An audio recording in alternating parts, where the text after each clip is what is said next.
Hey everyone, welcome back to the channel. I hope you are doing absolutely well. In today's video, I will show you exactly how to find the volatility indices and synthetic indices in TradingView in 2026. So here, when you come on tradingview.com, you will have to first of all log in into your account if you haven't already. Now guys, if you are interested in purchasing TradingView premium subscription, you can just check out the link of this deal down in the description. In it, you are going to get TradingView subscriptions at 80% off plus 1 month free. If you are interested in this deal, only 2 days left, so make sure that you hurry.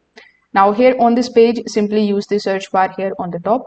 Over here in the search bar, you just have to look for the volatility index.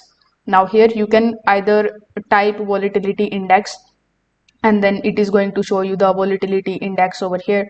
So you just have to click on the option of launch chart in order to launch its futures chart. You can also click on this watch time option on the top right hand corner of the screen.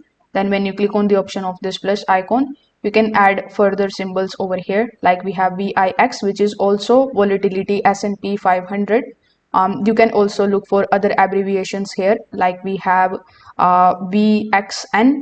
So here you can click on the plus icon and add them here in the watch list, so that it would be very convenient for you to switch from one chart to another. So this way you will be able to add the volatility indices and synthetic indices in TradingView. If this video helped you out, make sure that you like this video and subscribe to the channel.